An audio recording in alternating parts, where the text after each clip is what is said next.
wie soll man diese Kette hier schärfen? Das ist doch unmöglich. Es muss doch irgendwie einen Weg geben, das hier da oben, ja, ohne abzuschrauben an die Kette ranzukommen. Also sehr, sehr seltsam.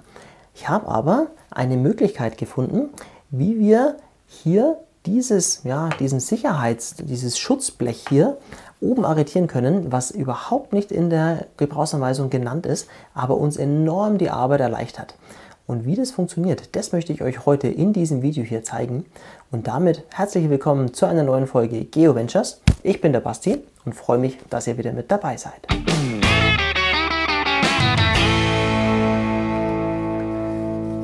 Die Stihl GTA 26, ein Gehölzschneider, mit dem es wirklich auch Spaß macht zu arbeiten. Wenn euch das interessiert, der Test dazu, den habe ich letzte Woche in einem Video euch mal gezeigt. Schaut da gerne auch noch mit vorbei. Heute soll es aber darum gehen, wenn ich mit dem Gehölzschneider gearbeitet habe, wie kriege ich denn die Kette danach wieder scharf, so dass sie wieder so schneidet wie am Anfang. Und wie gehe ich mit diesem Ding hier um? Im Prinzip ist es eben eine Kettensäge, damit ist es Schärfen wie bei einer Kettensäge auch. Wir brauchen aber natürlich das passende Werkzeug. Und da gehört einmal dazu eine Rundfeile mit 3,2 mm Durchmesser, eine Flachfeile zum Zurücksetzen des Tiefenbegrenzers, ein Buntstift, ein Filzstift zum Markieren vom Anfang bzw. Ende von unserer Kette. Und dann brauchen wir quasi noch die Geheimzutat. Und da braucht ihr nicht extra ein Werkzeug kaufen, sondern da könnt ihr mal bei euch in der Werkstatt nachschauen, ob ihr etwas habt, mit dem ihr das auch lösen könnt. Ihr braucht nämlich irgendwas aus Metall, was längliches, was in etwa 3 mm Durchmesser hat. Ihr habt hier entweder die Möglichkeit, ja, so einen Schlitzschraubendreher oder einen Imbusschlüssel oder einen 3 mm Bohrer. Alles ist möglich, guckt einfach mal nach, was ihr da habt.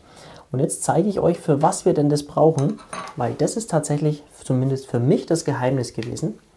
Ihr habt hier, wenn ihr guckt und aufmacht, dann seht ihr, wenn ihr ganz nach hinten klappt, seht ihr hier eine kleine Aussparung an dieser Sicherheitsklappe. Und in dieser Aussparung, da steckt ihr jetzt zum Beispiel den Bohrer rein, lasst los und der Schutz ist quasi arretiert, deaktiviert. Ist jetzt kein Problem, Akku ist draußen. Und jetzt können wir das super feilen, so wie wir es brauchen. Und das Ganze funktioniert natürlich nicht nur mit dem Bohrer, mit dem Imbusschlüssel oder eben mit dem kleinen Schraubenzieher. Der Schraubenzieher hat allerdings den Nachteil, dass ich natürlich hier jetzt wieder nicht wirklich gut hinkomme, auch wenn ein bisschen Platz da ist. Aber wenn ihr nichts anderes habt, dann ist das zumindest auch eine Lösung. Und jetzt habt ihr bestimmt was gefunden, mit dem ihr hier diesen Schutz arretieren könnt. Und jetzt können wir ganz normal arbeiten. Wir spannen die Säge in den Schraubstock ein. Als ersten Schritt nehme ich mir jetzt irgendeinen von den Sägezähnen und markiere ihn mir. Und dann gehe ich her und setze meine Feile hier bei ca. 30 Grad an. Meistens, wenn die Kette nicht kaputt ist, dann könnt ihr einfach hier den Winkel nehmen, der auch schon vorgegeben ist. Und dann schärfe ich in die Richtung und setze ab und ziehe wieder zurück. Also ich werde nie gegen den Sägezahn nach hinten ziehen, sondern ich schiebe nach vorne, setze ab und ziehe dann ohne Berührung wieder nach hinten. Ich schärfe immer in eine Richtung.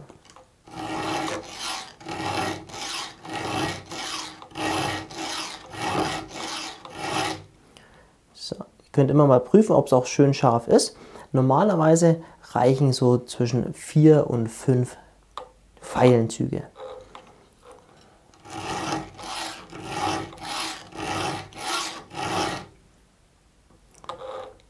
Schaut, dass eure Feile auf jeden Fall waagrecht ist und nicht ihr sie irgendwo nach links oder rechts verkippt, sondern hier immer schön parallel zum Boden. Ein kleiner Tipp, falls euch das hier zu locker ist oder die Kette beim Feilen irgendwie hin und her wackelt, dann könnt ihr hier ganz leicht aufmachen den Kettenraddeckel, ordentlich auf Spannung bringen die Kette und dann wieder zuschrauben. Dann ist es wesentlich straffer und ihr könnt aber dann natürlich wesentlich mehr Druck auch aufbringen. Ihr könnt natürlich auch Arbeitshandschuhe anziehen jedes Mal, aber in dem Moment, wenn ihr nur in die Richtung zieht, kann eigentlich nichts passieren. Schlecht wäre, wenn ihr natürlich in die Gegenlaufrichtung zieht, weil dann könnt ihr euch eventuell da aufreißen. Ihr seht, wir sind jetzt einmal außen rum. Ich drehe die Kettensäge einfach auf die andere Seite und mache das gleiche auf der anderen Seite.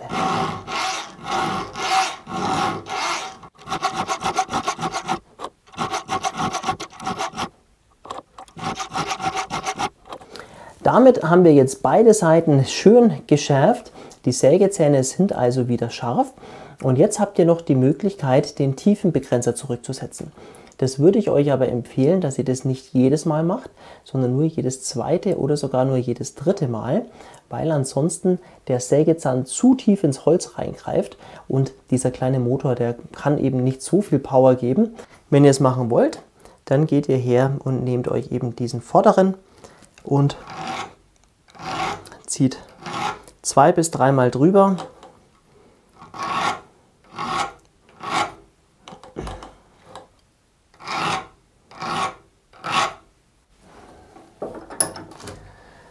Dann wieder euren Stopper raus und damit ist eure Sägekette wieder ordentlich scharf. Und wie erkennt ihr denn jetzt, dass eure Kette wieder scharf ist und dass es passt? Klar, ihr spürt es natürlich auch, aber es gibt auch eine Möglichkeit, sich das Ganze nochmal optisch anzugucken. Und da könnt ihr euch mal die Sägespäne anschauen, die eure Säge zieht. Und die sollten so, ich möchte mal sagen, viereckig sein. Also das sollte nicht so eine Art Schleifstaub sein, wo das irgendwie so ja, kleine Fusseln sind, sondern im besten Fall wirklich so schöne ja, Streifen oder sogar Vierecke. Und dann wisst ihr, eure Sägekette ist ordentlich scharf und sie geht gut durchs Holz. Also schaut euch das auf jeden Fall nochmal mit an, wie es am Schluss ist. Und damit wäre eigentlich die Säge schon wieder scharf. Was aber dazu gehört, was eigentlich davor gemacht werden soll, ist, dass wir die Säge natürlich auch noch reinigen. Das würde ich euch immer empfehlen, am Anfang zu machen, bevor ihr die Sägekette schärft. Und wie das genau funktioniert und auf was ihr achten müsst, das schauen wir uns jetzt an. So, der Teil kommt natürlich am Anfang vor dem Schärfen. Ich habe das jetzt nur fürs Video umgedreht, damit das Interessante für euch am Anfang kommt. Wichtig ist, bevor wir hier dran rumhantieren, immer natürlich erst den Akku rausnehmen, damit nicht aus Versehen die Maschine losgeht, wenn ihr eure Finger da vorne drin habt. Wir haben hier so ein bisschen Sägespäne, die quasi nur dran geflogen ist. Wir haben aber natürlich auch nochmal in den Ritzen überall was. Und wenn ich die Maschine jetzt hier aufmache und das erste, was wir machen können, ist einfach mal das sauber machen mit einem Pinsel. Mache ich immer recht gerne einfach. Wenn ich nämlich jetzt gleich mit der Druckluft rangehen würde, dann fliegt mir das überall durch die Gegend. Das gleiche können wir auch hier mit dem Kettenraddeckel machen. Und dann, wie schon angesprochen, hole ich dann einfach hier die Druckluft und puste noch ein bisschen aus.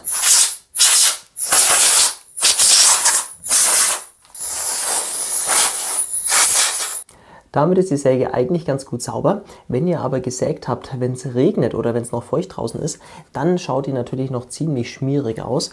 Und da habt ihr dann auch, ja, wie soll man sagen, so aufgelöstes Moos und so weiter, was die Maschine schmutzig macht. Und wenn ich sowas habe, dann nehme ich mir einfach einen alten Lappen, mache den feucht und gehe einfach nochmal feucht über die Maschine drüber, wische einfach alles nochmal sauber, weil ich finde, Maschinenpflege gehört einfach mit dazu. Das dauert mir 1 Minute in Summe und ich habe aber auch gleichzeitig mit geprüft, ob irgendwas abgebrochen ist, irgendwas kaputt ist. Finde ich immer sehr praktisch. Die Maschine ist sauber. Jetzt geht es daran, dass wir sie wieder zusammenbauen und auch gleich wieder einölen.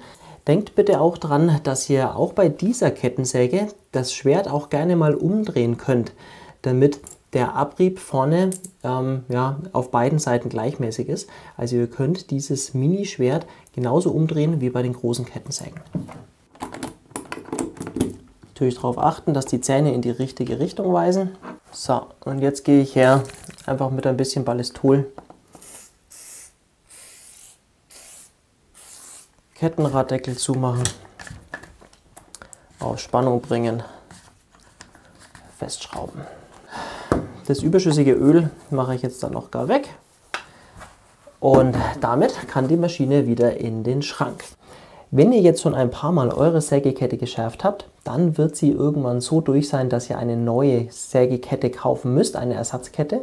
Und damit ihr die richtige Kette kauft, möchte ich euch die Daten mal dazu geben. Wir haben hier bei der Stihl GTA 26 eine 1/4 Zoll Kette, eine 1/4 Zoll Teilung, 1,1 mm Nutbreite und, Obacht geben, 28 Treibglieder. Man könnte jetzt denken, Stihl GTA 26 hat was damit zu tun. Nein, bitte aufpassen, 28 Treibglieder, 1,1 mm Nutbreite und 1/4 Zoll Teilung. Wenn ihr die bestellen wollt, findet ihr natürlich unten wieder den Link dazu in der Videobeschreibung. Genauso auch den Link, wenn ihr die GTA 26 an sich bestellen wollt. Würde ich mich freuen, wenn ihr über die Links geht, die ihr unten in meiner Videobeschreibung findet, weil dann verdiene ich ein klein bisschen Provision. Ihr finanziert damit meine Projekte am Kanal und zahlt keinen Cent extra.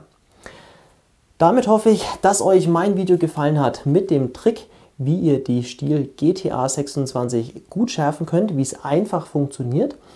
Mir würde jetzt auch total daran liegen, dass ihr mir in die Kommentare mal schreibt, was habt ihr für Erfahrungen mit dieser Maschine? Wie ist die Akkulaufzeit für euch? Kommt ihr damit gut zurecht? Habt ihr das Gefühl, es war sinnvoll, euch die zu kaufen? Beim letzten Video habe ich ja mal diesen Gehölzschneider mit einem von Parkside verglichen und war sehr überrascht, was denn das Ergebnis daraus war und wie groß doch tatsächlich die Unterschiede sein können. Wenn ihr das Video sehen wollt, dann verlinke ich euch das hier nochmal. Schaut da gerne mal rein zum Zeitvertreib. Bis nächste Woche und dann sehen wir uns wieder beim nächsten Video. Bis bald!